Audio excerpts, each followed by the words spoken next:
those of you new to 3D modeling, let's start by defining some terms. Extrude describes the process of taking a two-dimensional profile and making it 3D by giving it some thickness. A simple example of this would be taking a circle and making it into a cylinder. Back to our example, once you've created a sketch that has the profile or profiles you want to extrude, right-click and select Finish 2D Sketch, or just click the Finish Sketch button. When I do, you can see the sketch tools disappear, and Inventor automatically puts us on the Model tab with all of the feature commands. You can also see the sketch we created over here in the browser. Any sketches that are visible here in the browser and have closed profiles in them can be used for the extrude. The shape of the sketch is not important. As long as it has a closed profile, it can be used to create an extrude. I'll click on the extrude icon to bring up the extrude dialog box. The most obvious control we have here is this distance value that controls the depth of the extrusion. As I make adjustments, notice my preview continually updates.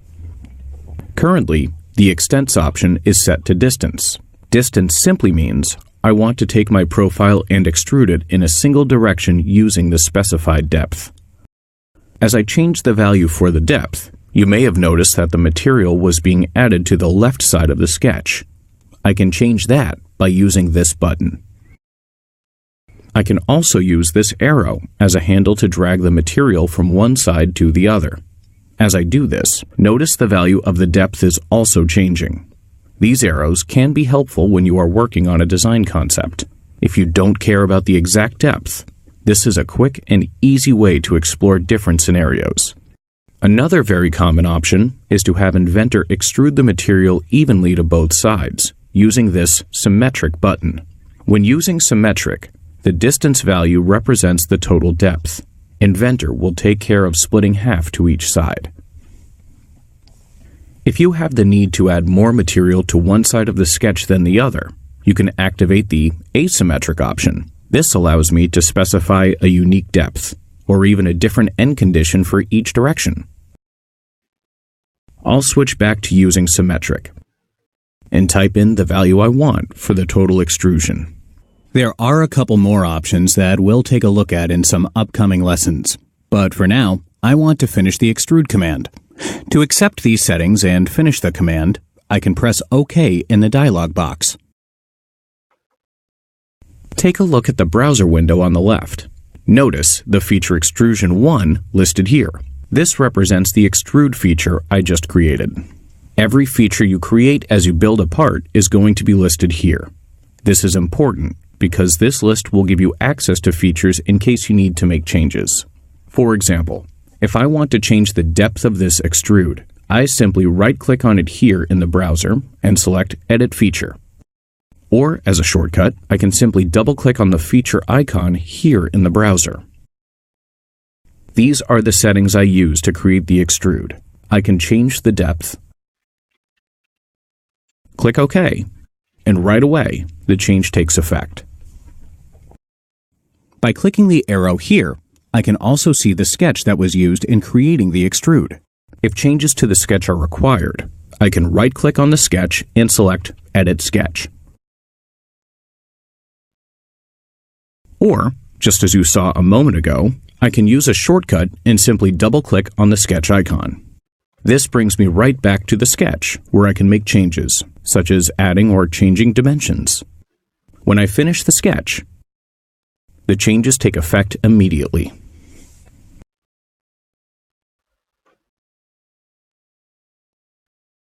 In this lesson, we'll discuss how to create additional sketches and go through a few more sketch options.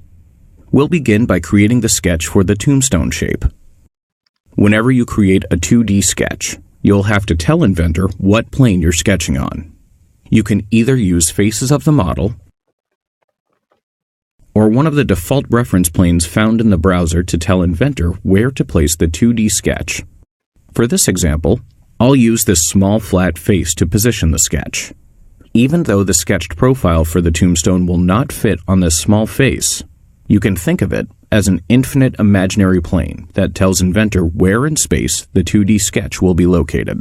If I select the Start 2D Sketch button, notice next to my pointer, Inventor wants me to select the flat surface to define the sketch plane. As soon as I click on the small flat surface, Inventor reorients the model to look directly at it, and all of my sketch tools become available. Also notice how the geometry on the small face I selected is highlighted. It's actually not only highlighted, these are actual sketch entities in your new sketch that were projected from the existing geometry. To enable this behavior, you'll need to go to the Tools tab on the ribbon, select Application Options, and from the Sketch tab, enable Auto Project Edges for sketch creation and edit. I'll close the dialog box and start sketching the profile. To begin, I'll activate the Line tool and start the segment on the top edge of the rectangle. I'll make sure the coincident constraint flag is showing, and I'll sketch the line. I know the desired angle of the line, so I'll press Tab to switch to the angle value, type in 75, and hit Enter. Next, I'll switch to the tangent arc. The radius for this will be 25, and I'll press Enter to add the arc. Finally, I can activate the Line tool once more to close the profile. I'll make sure to add a tangent constraint between the arc and the second line. Notice there's no need to create the horizontal segment to attach to where we started here. Inventor will recognize this shape as a closed profile when we go to create the extrude. But before we do, notice Inventor still needs 3 dimensions to fully constrain the sketch. And if I click and drag my sketch, you can see it's still free to move from side to side and be resized. What if I wanted to center the tombstone shape on the rectangle? Well, I could use a dimension to the edge, but let me show you a better way that incorporates some design intent with a sketch constraint. A good way to center it is by using a line for construction. I'll activate the Line tool, then right-click in the Design window and select Construction from the drop-down menu. Notice, when I hover my pointer over the center of the arc, you see the center point highlight green, and the flag next to my pointer tells me that the endpoint of the line will be coincident. I'll click on it, and for the second endpoint, if I move my cursor over the bottom edge of the rectangle, notice the midpoint of the edge highlights, and the flag next to my pointer tells me that this endpoint will be coincident with the midpoint, so I'll click again. Notice, I have created a construction line so it appears dotted rather than solid. This means it won't be used for any extrude or other feature, but is very useful in creating desired constraints. At this point, I'm all finished with the Line tool, so I'll be sure to deselect Construction and press Escape. Since both endpoints of the line are geometrically constrained to the center of the arc and the midpoint of the edge, all I have to do is make the line vertical. I'll do this with the vertical constraint icon, and then click on the line. When I do, everything snaps into place. I want the center of the arc to be 50 millimeters from the edge, so I'll add a dimension.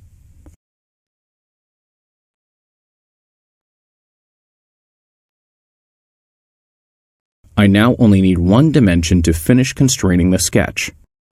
I'll use an equal constraint to make my 2 lines the same length.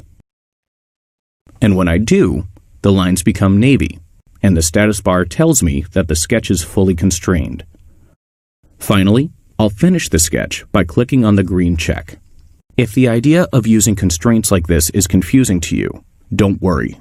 It becomes much easier as you get more experience, and you can always use dimensions instead until you get more comfortable. With the tombstone shape created in our sketch, we can go ahead and extrude the geometry. When I activate the Extrude command, the dialog box appears, and my profile is highlighted and shows a preview of the extrude. Notice how the vertical line I sketched to help center the tombstone shape doesn't affect my ability to select the profile here. That's because the vertical line is a construction line and doesn't create a closed profile, so the entire tombstone shape highlights. I can type in a value, 15 millimeters, and if the material is going the wrong way, I can use the Other Direction button. By default, Inventor will always extrude material away from the rest of the model. At this point, everything looks good, so I'll click OK to move on to the next feature.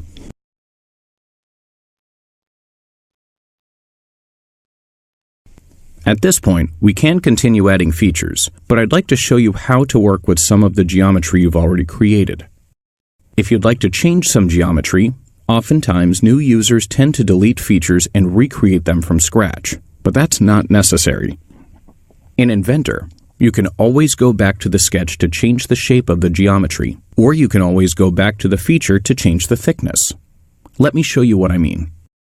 If you decided you wanted to change the shape of this geometry, remember, the shape is being controlled by the sketch. To make changes to it, all you have to do is double-click the sketch icon in the browser to begin editing. This brings you back into Sketch mode, where you can modify any of the dimensions or relations. Let's change one of the dimensions. I'll double-click on it and make it 100 millimeters. When I do, the geometry updates. And if I click the Finish Sketch button, you can see that the feature has been updated. So we've seen how to change the shape of the profile based on the sketch, but I'd also like to show you how you can always modify the thickness as well. The thickness is driven by the extrusion feature. If I double-click on the feature icon in the browser, it brings up the feature dialog box, and I can begin to edit my feature. I can change the thickness here. Or if I want to, I could flip the thickness to the other side, or change the type of extrude.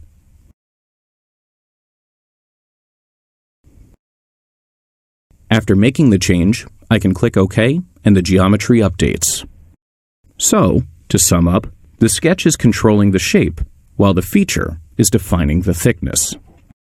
These edits can be used at any point in the design process, even with a completed part. Say I wanted to change the angle of the tombstone shape on this bracket.